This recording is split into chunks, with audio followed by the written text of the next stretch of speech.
todos e bem-vindos novamente a mais um podcast do Cavalo Lusitano.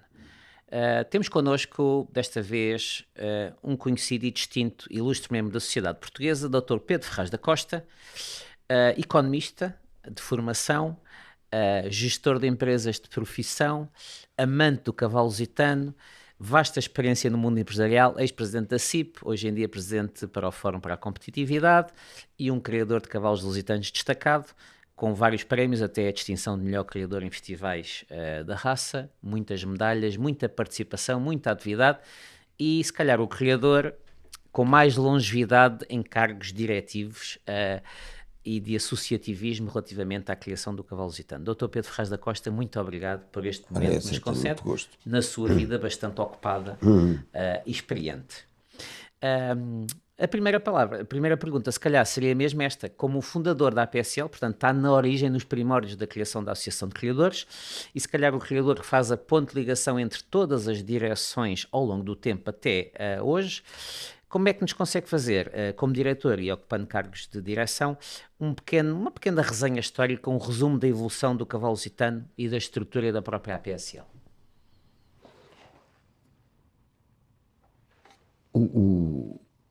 O Cavalo Lusitano passou por uma fase muito difícil a seguir ao 25 de Abril, porque houve muitas codelarias que pastavam em herdades que foram ocupadas e isso deu uma desorganização significativa.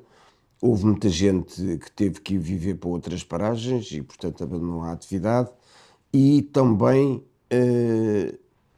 os locais onde os cavalos lusitanos apareciam, passaram por um período quase de pausa de atividade. Eu lembro de ouvir o João Ralão dizer que o avô dele, uma vez, foi praticamente a única pessoa que levou cavalos para a Feira da Golgã. Não havia? Não havia outros, e nem parecia possível ver. Mas, portanto, houve depois uma recuperação.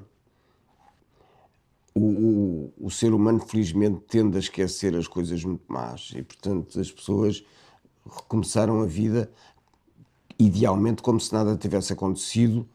Houve algum aumento de novos criadores, não muito ao princípio, mas quase toda a gente se começou a interessar, principalmente porque os brasileiros começaram a vir a Portugal comprar éguas e, no fundo, deram uma contribuição quase de salvação da criação. Isso fez subir os preços, porque o mercado interno estava muito deprimido e, portanto, houve um aumento do interesse das pessoas. Nessa altura, havia da parte do arquiteto Arsénio Cordeiro uma insatisfação em relação à promoção externa que a Associação das Raças Seletas podia fazer. Que era quem conduzia os destinos das raças cavaleiras em Portugal, para quem não sabe, não é? E com as outras espécies todas, portanto aquilo não se podia especializar e alguns de nós achávamos que o cavalo lusitano tinha características que permitiam puxar por ele e portanto, virmos a fazer uma coisa importante.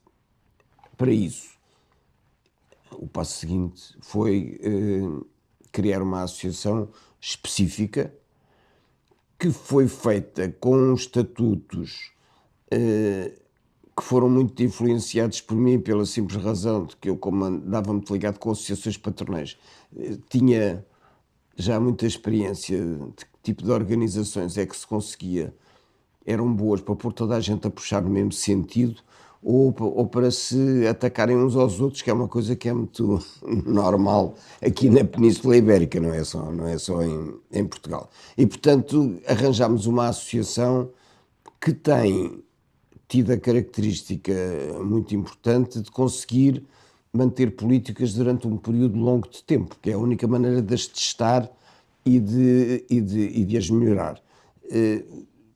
Nos cavalos tudo demora muito tempo.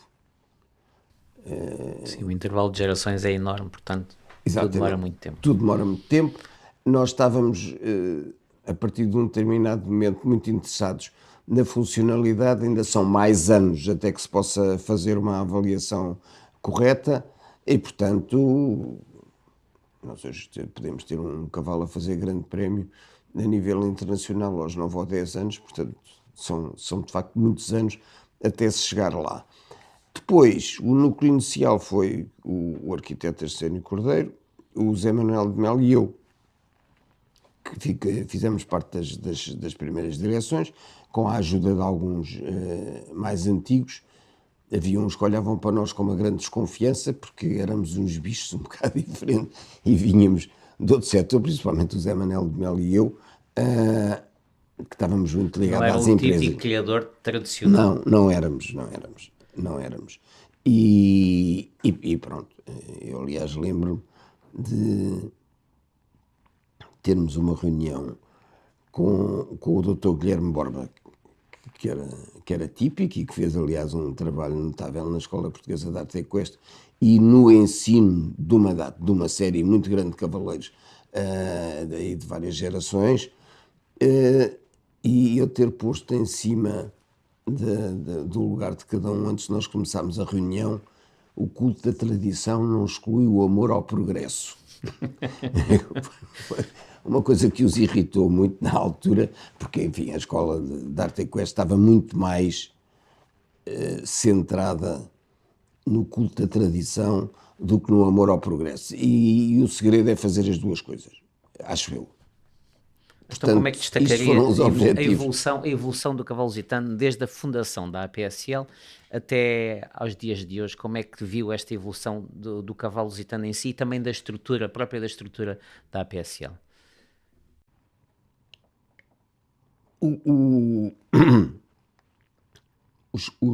Os cavalos têm se calhar isto que eu vou dizer é tecnicamente incorreto, mas é um material genético muito plástico. É muito maleável, é verdade.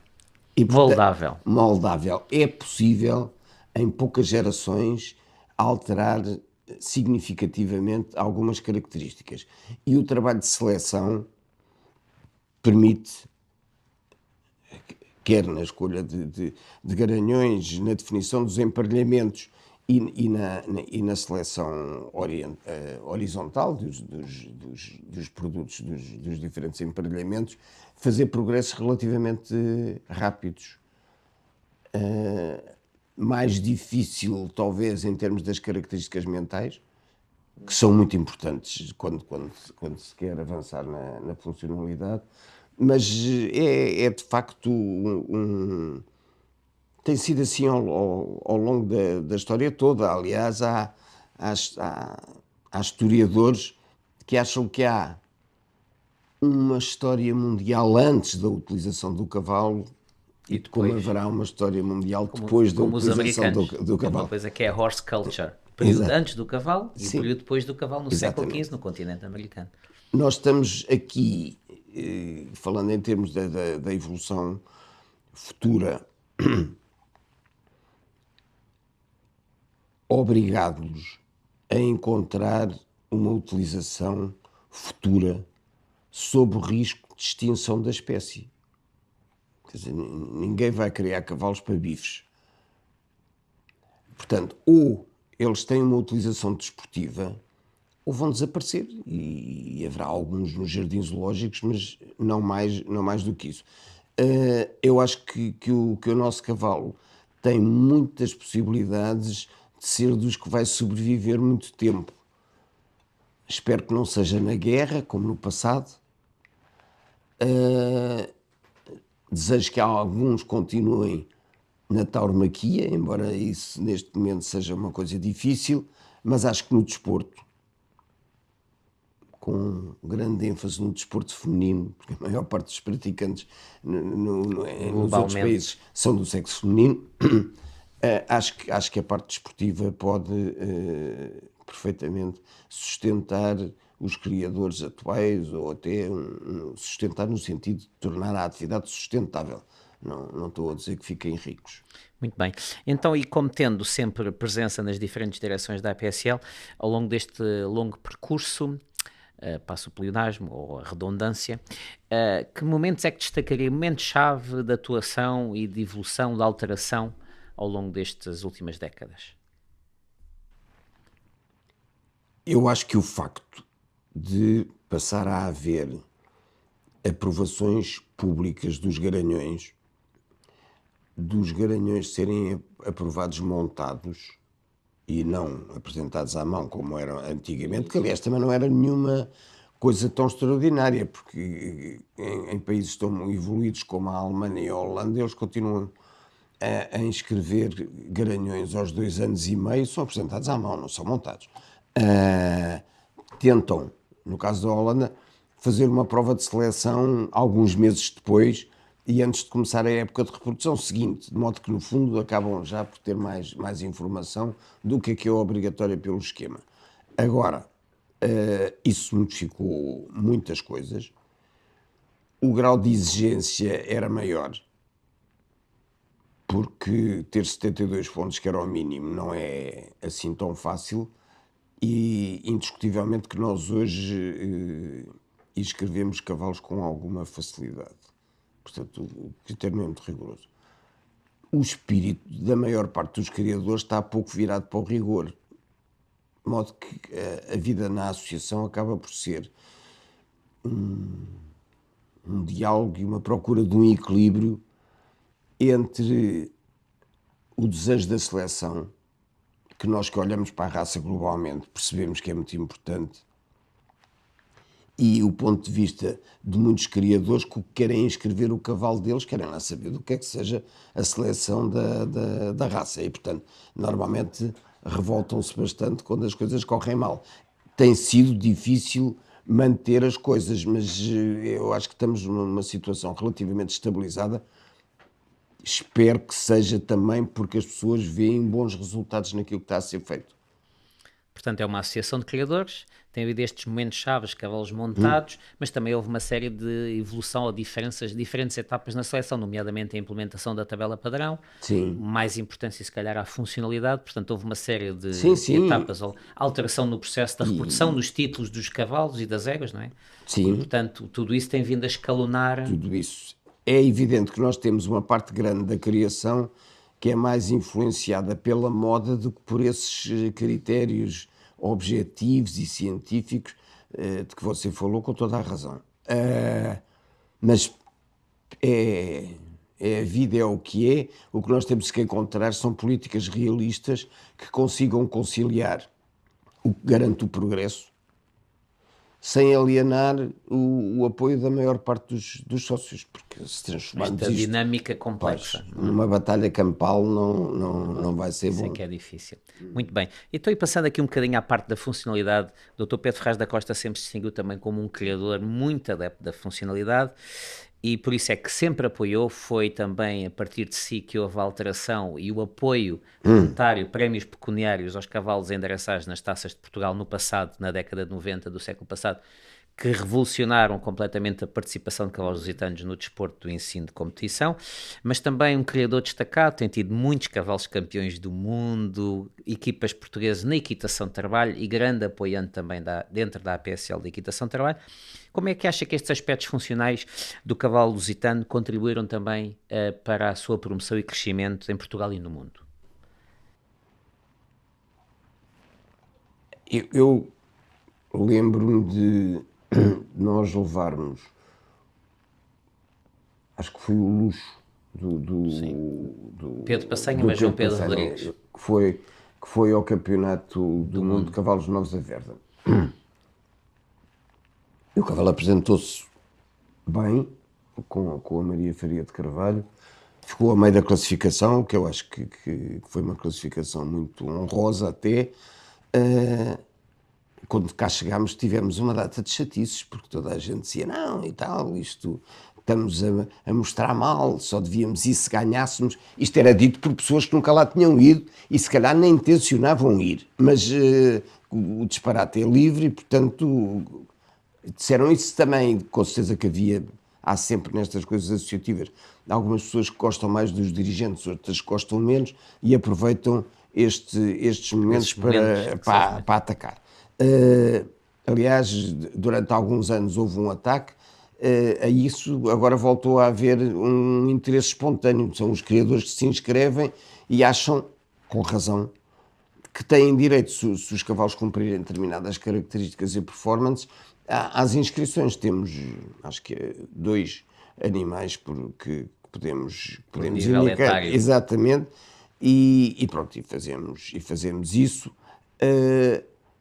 Assistir àquilo é impressionante, porque a qualidade dos cavalos novos e o tipo de ensino e de exibição que fazem é se calhar até um bocado exagerado, mas criou quase como uma nova atividade, que é produzir cavalos novos. Pois até há muito esse estudo até ver os que chegam ao nível de grande prémio, que às vezes a Exatamente. relação não é linear. Não, mas há alguns que fazem as duas coisas Certo. e que depois aparecem em campeonatos do mundo. Acho que também é muito importante para os cavaleiros ver o tipo de equitação que é praticada nessa preparação. E nós, felizmente, com este contacto internacional, temos estado a subir o nível cada ano.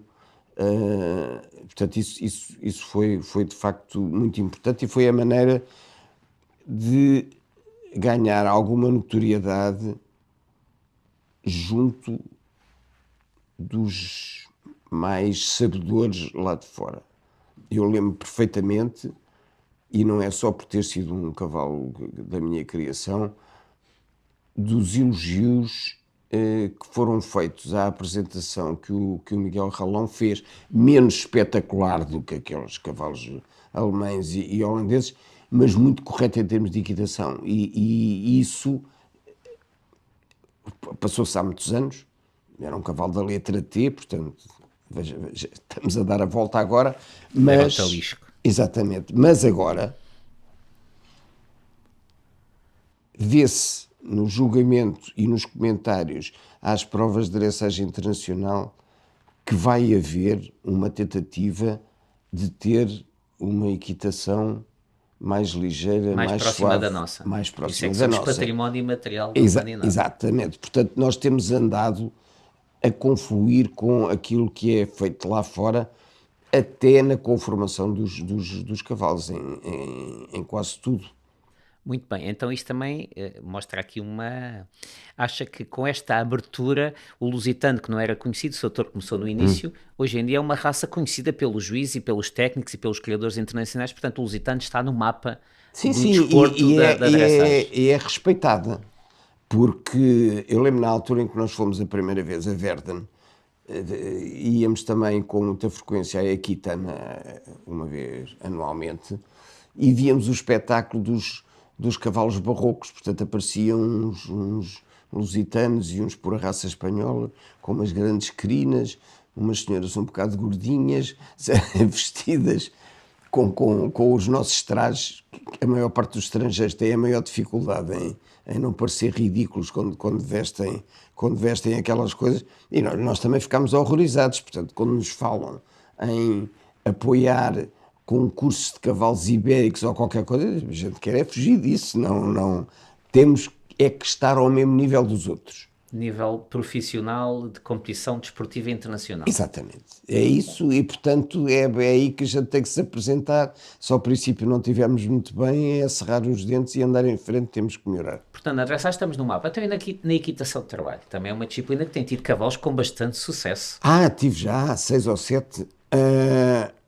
O que, a equitação de trabalho, se bem me lembro, o Francisco Cancela da Abreu e o João Ralão estavam os dois No aeroporto.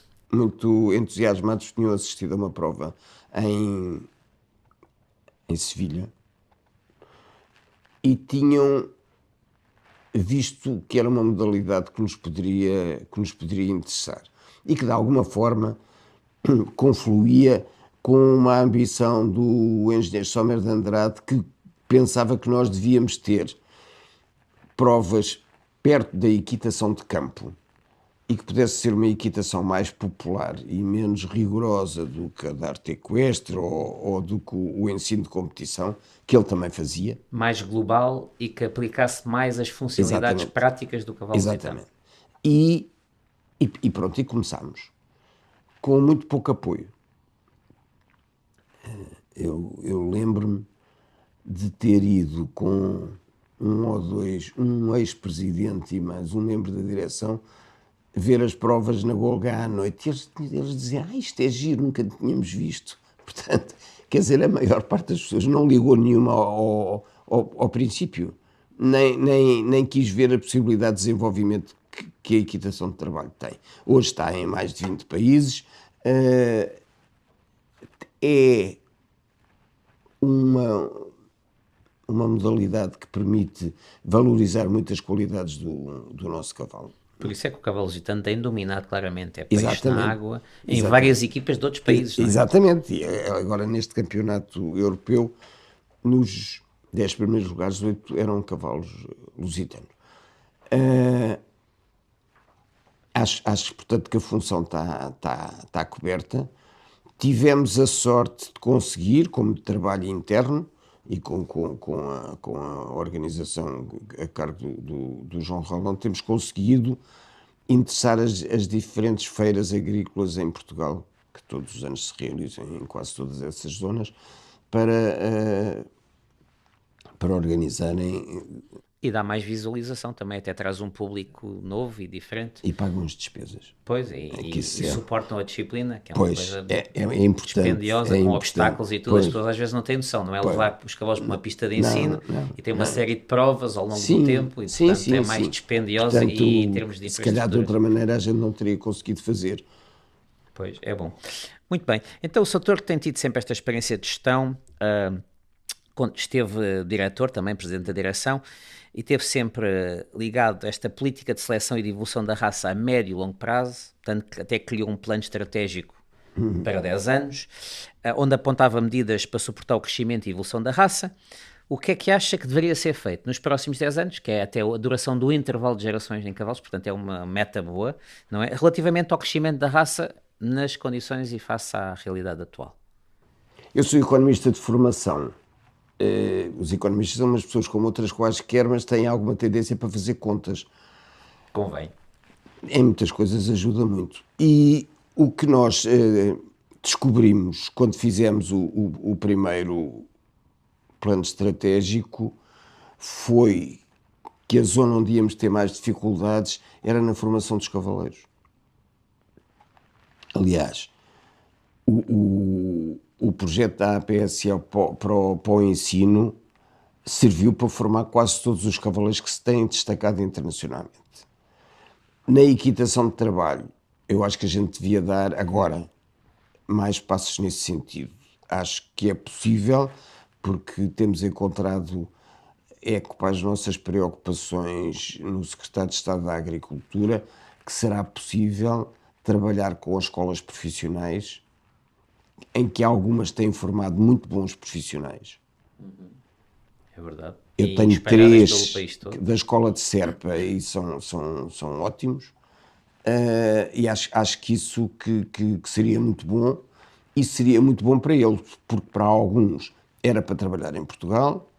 Acho que se devia reforçar o ensino do inglês e muitos deles teriam lugar. E, portanto, eram os embaixadores permanentes da nossa raça noutros países. Já há muitos portugueses a trabalhar no exterior, há alguns a trabalhar em codelarias e organizações muito importantes, e nós devíamos tentar multiplicar isso. Para a procura que nós temos atualmente, acho que é aquilo que vai demorar mais tempo a fazer, e é aquilo que tem que ser planeado. Há também quem tenha preocupações, não há cavalos em número suficiente. Eu acho que isso não precisamos... Se houver mercado, os cavalos virão. Os cavalos aparecem. Pois é, isso mesmo. Não aparecem logo no ano seguinte, mas vão aparecendo. E, portanto, eu acho que nós temos aqui uma atividade que não é só do mundo rural, que tem muitas possibilidades de expansão.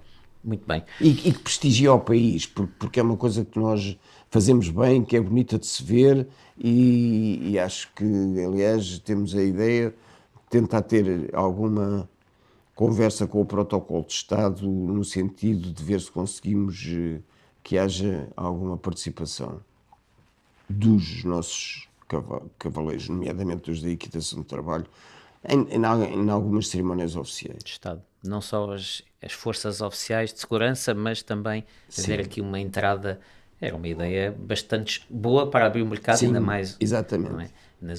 Nas mais altas instâncias. Agora aqui um tema importante e um bocadinho diferente. Sou autor como criador, proprietário, gestor, mas também é proprietário e criador e tem cavalos em competição, de araçais, de equitação de trabalho, e às vezes a vida do proprietário é diferente da do criador ou do cavaleiro, não é? Como é que vê o papel dos proprietários dos animais em competição? Porque é uma coisa bastante dispendiosa, que demora tempo. O papel do proprietário, aqui para o crescimento do cavalo lusitano também no desporto. Quando nós começámos, os proprietários eram quase sempre os criadores, que levam os cavalos àquele nível por gosto pessoal, por vantagem na testagem, porque é diferente quando a gente tem que contactar muito frequentemente com o ensino e com os concorrentes nas diferentes provas, do que quando vê só os nossos. A comparação Sim, em casa o nosso é sempre o melhor, mas quando vai se exatamente. comparar com outros a coisa pode mudar. Temos que sair e temos que ver os outros. Temos portanto, este aspecto dos cavaleiros. Os proprietários muitas vezes são cavaleiros ou antigos cavaleiros. Isso acontece não só em Portugal como em quase todos os mundos. E depois há alguns sponsors que fazem porque gostam. Por várias razões. Ou porque gostam de estar no meio, ou porque gostam daquela competição, ou porque têm alguém da família que se interessa. E eu acho que as pessoas Mas não acha que o paradigma mudou um bocadinho? Antigamente, e como disse bem, era muito mais o criador, era o Sim. proprietário e levava o animal à competição. Hoje em dia há cada vez mais pessoas que não são os criadores que têm cavalos para competição. E esta gestão, como é que isto influencia o crescimento e a visualização do cavalo lusitano no desporto? Isto que eu vou dizer se calhar vai cair mal, mas um dos problemas é que há poucos ricos em Portugal. Não sei se foi sucesso da Mariana Mortágua, mas o que é certo é que há muito pouca gente que é relativamente limitado o número de pessoas que se podem dedicar a isto, porque independentemente do que custa em atividade normal, o período da aprendizagem pode ser muito caro, porque as asneiras custam dinheiro. Nós temos também nós temos um exemplo extraordinário que é o Rubi. Eu lembro-me do Rubi ter sido discutido durante meses. As pessoas falam, o que é que vai acontecer a este cavalo que tem tanto potencial e que a Cavalaria de Alter, que às vezes não tinha dinheiro para comprar ração, como é que podia ser o proprietário que levava o cavalo ao sucesso? E foi uma senhora do Luxemburgo. Em boa hora, não é? Por acaso. Mas isso é o que se passa cada vez mais, é com esta internacionalização da raça lusitana, sim. temos cada vez mais proprietários estrangeiros, Isso, se calhar com mais poder de compra. sim, sem dúvida nenhuma, isso é bom. Isso é o que, se calhar, mas isso é um game changer, não é? Portanto, ajuda, se calhar, a internacionalizar ainda mais o nosso cavalo. Os que cá estão e que eles compram, porque para serem proprietários é bom que os cavalos já estejam a meio do percurso na competição. Normalmente ao nível São Jorge é que se começam a poder fazer essas transações com alguma segurança e também o tomar como cavalo nessa aventura da competição os cavalos que nascem nos outros países, que já são muitos, quase metade dos lusitanos. Sim, mais de 40%. nascem no estrangeiro. Nós temos dificuldades ainda em apoiar a distribuição de sêmen, ou tornar o sêmen facilmente acessível. Noutros países, quase... Nós aqui há algum tempo tivemos uma ideia de tentar fazer um intercâmbio com a Hanover. Portanto, nós ajudávamos a distribuir o sêmen deles cá, para quem quer fazer cavalos cruzados, e eles tinham sêmen de cavalos lusitanos à disposição No na centro da Alemanha. Europa, que era melhor para a proximidade. Cá não se chegou a discutir esse assunto, não sei se ia haver muita gente contra ou pouca, mas eles lá não quiseram. Não quiseram. Tiveram medo. Tiveram. Tiveram medo. Isso é um bom sinal. É um assim. bom sinal. Então, como é que vê o futuro do cavalo lusitano? Acha que ainda conseguiremos melhorar mais os nossos resultados desportivos e a qualidade da raça na parte desportiva não só, mas também na comercialização e na sua implementação no mercado? Acho que sim, porque a alteração do método de classificação tem ido ao encontro daquilo que nos convém, ou seja, há exercícios de concentração em que o cavalo lusitano tem uma boa performance, que hoje em dia são mais valorizados do que eram no passado. Sim, os PFS têm coeficiente 2 e as transições nos grandes prémios. Eu acho que para um cavalo lusitano médio, a nova tabela dá para aí mais 5% do que dava a anterior. Ainda por cima agora, antigamente havia notas de conjunto e agora só há uma nota para o potencial, para o cavaleiro, uma nota, não temos uma nota para os andamentos, que nós depois no passo poderíamos ter alguma limitação. Sim, tínhamos. Pois, e agora isso já não está refletido na grelha de pontuação. Exatamente. Eu lembro perfeitamente quando eu comecei, que foi já há uns anos, chegar aos 70% era um sonho quase irrealizável. Hoje em dia temos muitos cavalos a passar essa barreira, não é? No princípio, os nossos cavalos ficavam no Grande Prémio, não conseguiam passar ao Grande Prémio Especial. Este ano tivemos 3 da equipa a passarem ao especial. Exatamente. Portanto, vê ainda com bons resultados, ainda temos margem para progredir. Acho que sim. Acho que temos. E mercado para expandir, especialmente internacionalmente, Sim, mais do que internamente. Sim. Aliás, quer dizer, é natural. O mundo todo é maior que o nosso país, portanto o mercado lá fora há de ser maior, forçosamente. Muito bem. Ok, então, em jeito de conclusão, como é que nos pode dizer um criador com experiência não só na área da criação, mas também da gestão, que conselhos é que poderia dar aos jovens criadores, a quem quer iniciar esta atividade como criador ou não só, conselhos, recomendações úteis para quem se inicia nestas lides do mundo do cavalo? Nós antigamente, eu ainda sou dessa época, tínhamos muita tradição oral. Portanto, nós tínhamos um avô, um pai, um tio que nos iam ensinando as coisas. Não era só nos cavalos, era em praticamente tudo. A aprendizagem era muito feita em casa e na família. Isso perdeu-se quase completamente. O mundo hoje em dia é muito diferente. E, portanto, há um conjunto de conhecimentos práticos que uma pessoa que queira começar tem a maior das dificuldades, porque não sabe praticamente nada. Está muito moldado naquele esquema de escola, formação teórica, mas depois aquele acompanhamento, se calhar familiar, rural, neste mundo rural, muito difícil. Agora, eu acho que é fácil, ou devia ser fácil à APSL, eu tenciono propor isso, nós fazermos um programa de jovens criadores. E acho que é possível trabalhar com as escolas profissionais. E se calhar também não é difícil organizar estágios de verão em codelarias com maior dimensão para miúdos terem um primeiro contacto com esse trabalho e ver se gostam. Pois até a World Breeders Federation tinha antigamente um prémio para os jovens criadores, melhores criadores, distinguir e ajudar. Sim. Portanto, será uma ideia excelente, não é? Exatamente. Formar a e juventude. Em Hannover também há. Eles trabalham muito com os jovens criadores. E acho que é muito bom para os professores também. Também aprendem. Eu também estou sempre a aprender, não é? Exatamente. Muito bem. Soutor, muito obrigado por este contributo e a sua experiência, e continuo sempre com este espírito e entrega à causa lusitana, com a sua visão sempre crítica, mas também organizada e estruturada para um bem comum melhor. Muito obrigado. Ótimo, e bem-aja. muito obrigado.